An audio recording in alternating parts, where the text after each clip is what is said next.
Okay, so when you hear spring roll, what's the first thing that jumps into your mind? For so many people, it's that crunch, right? Exactly, that golden, crispy, fried thing. Mm-hmm. Delicious, but... But what if there's this whole other world, these fresh, vibrant, really quite nuanced rolls that often get mistaken for their fried cousins? That's exactly what we're diving into. Yes. Today, we're taking a deep dive into authentic Vietnamese gạo cuốn. We want to clear up those common mix-ups, really celebrate what makes them unique. And even get into the traditional ways of eating them. Because how you eat them, that really elevates it. From just a snack to, a whole cultural experience. It really is. It's more than just food. It's like a window into this incredibly rich culinary tradition. Yeah. And understanding the details, like how gạo cuốn is made, how it's meant to be enjoyed, it just deepens your appreciation, not just for the taste, but for the culture itself. So this deep dive is kind of a shortcut.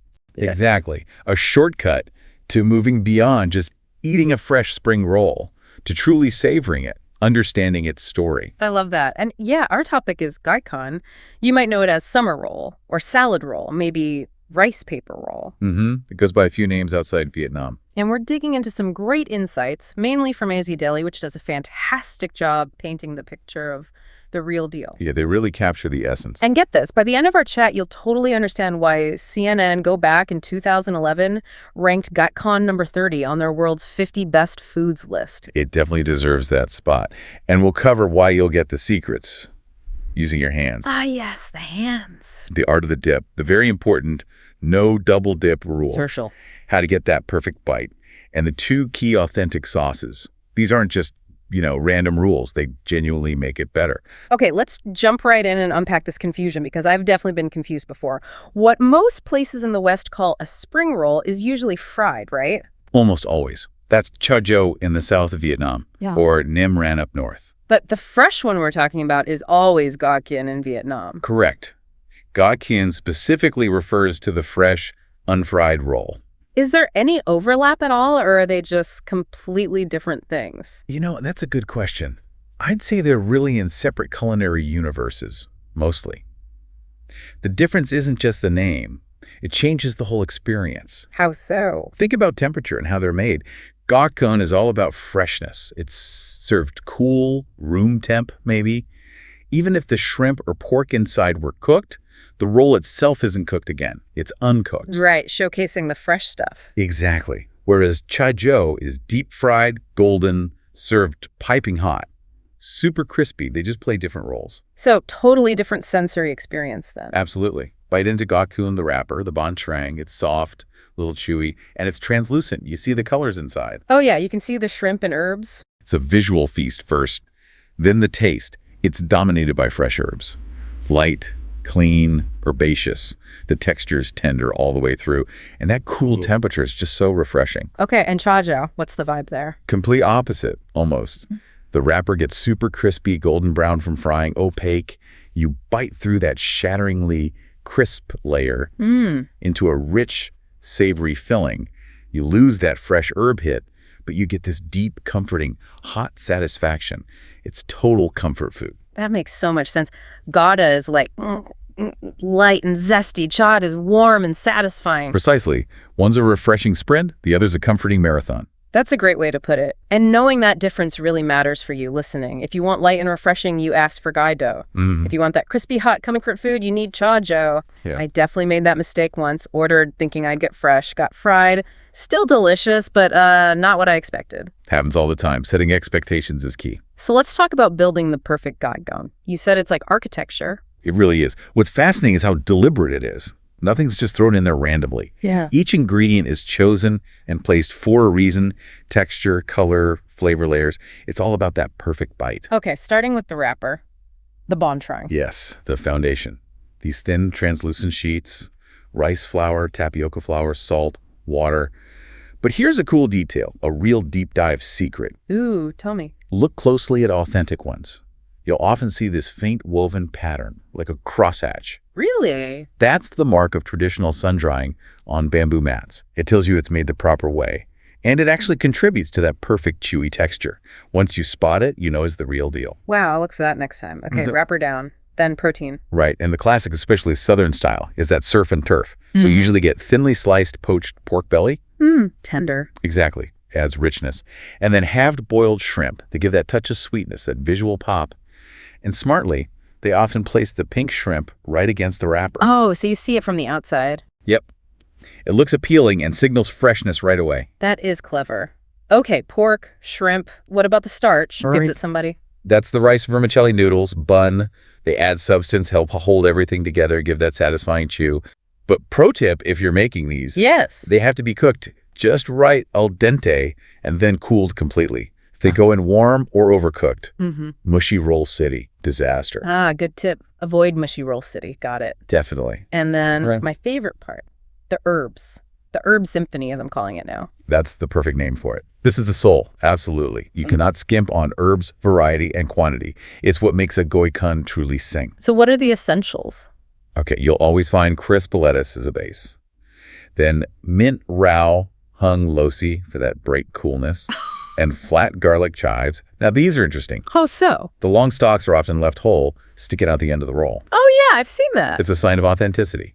Adds a visual cue, a little textural interest, and a mild oniony bite. It's deliberate. That's so cool. I never knew why they did that. What else? Then you've got Thai basil, hung quoy, with its hint of anise, and Vietnamese perilla, dia to. This one's really special, kind of earthy, minty, complex. It really sets the authentic ones apart. Okay, perilla. Adding that to my list. And usually cilantro, angowi, for that familiar brightness. Just imagine smelling all those together. It's amazing. That protruding chive detail is brilliant. It's not just decoration. It's like a little flag saying, I'm the real deal. It totally is. And the way they're all layered means you taste everything. The crisp lettuce, sweet shrimp, tender pork, that chive bite, but they all work together. It's harmony in a roll, especially with the sauce. Ah, yes, the sauce, not just a sidekick, right? Co-star. Absolutely a co-star. It transforms the bite. And here's where it gets really interesting, because your sauce choice completely changes the game. Okay, lay it on me. What are the main players? There are two primary authentic options. First, the peanut hoisin sauce. Tum chum gaikun. The creamy one? Yep. Thick, savory, a little sweet. Standard in the South and what you usually get in Western restaurants. And what's in that magic? Usually hoisin sauce, peanut butter, or maybe crushed peanuts, sometimes coconut water for richness, garlic. It's creamy, clings nicely to the roll, gives it a substantial, kind of comforting feel. Okay, rich and comforting. What's the alternative? The other star is the fish sauce dip nook chum. Ah, nook chum. Love that stuff. Totally different vibe, much thinner. It's this amazing balance, sweet, sour, salty, maybe a little spicy from chili and garlic. And this one's more common where? You see it more in central and northern Vietnam. It's incredible how central fish sauce is. I read somewhere that Vietnam produces something crazy like 200 million liters a year. Oh, easily. It's the backbone of the cuisine, and people consume liters per person annually. Wow. So how does that massive scale play into Nuoc Cham? Well, because it's so fundamental, Nuoc Mab, it forms the base. Then you add lime juice for sour, sugar for sweet, water to balance, garlic, chili. Because it's thinner, it sort of soaks into the roll a bit more. Right. It penetrates rather than coats. Exactly. It enhances the fresh flavors inside, doesn't cover them up. It keeps that light, refreshing quality of the gaikun front and center. So these regional sauce preferences, they reflect bigger culinary traditions. Absolutely. It's about local tastes, available ingredients. You really should try both sauces if you can. They're both authentic, just different journeys. One's rich and creamy, the other's bright and zesty. No wrong choice, just preference. Okay, summarizing. Peanut hoisin for richness, Nuoc Cham for brightness. Got it. So now you've got your perfect roll, your chosen sauce. How do you actually eat it? This brings up an important point about etiquette.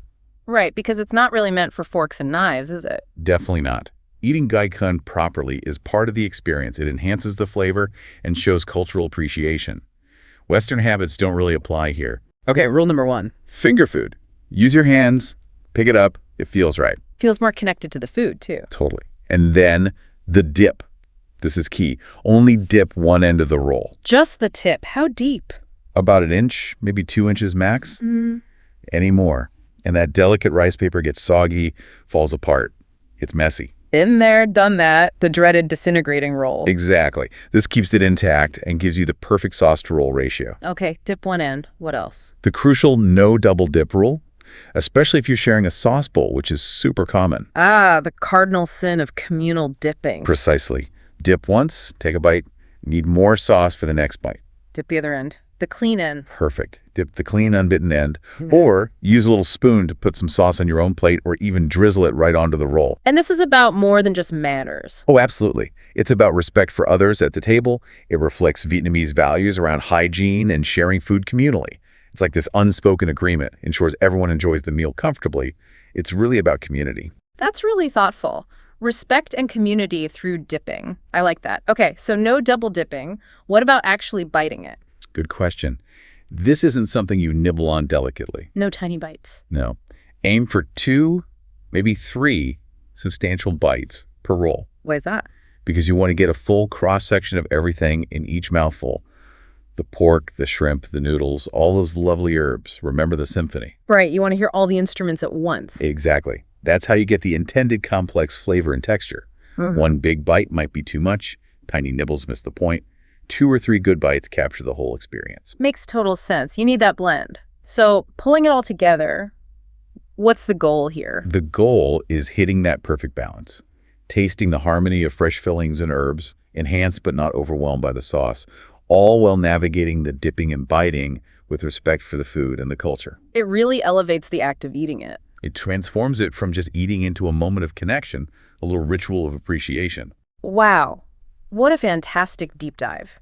We went from just clarifying the name goikun to understanding its anatomy, those little authenticity clues like the wrapper pattern, that sneaky protruding clive, Yeah. figuring out the sauces, and then learning the respectful and, frankly, most delicious way to eat it. It shows how much depth there is in something seemingly simple. It really does. Knowing these things, the anatomy and the etiquette, it changes how you see it. It's not just food. It's appreciating a culinary art form with deep roots. Yeah, respecting the craft and the culture. Exactly. So here's the challenge for you listening. Next time you see goikun, really look for an authentic one. Spot that woven pattern, check for the chive.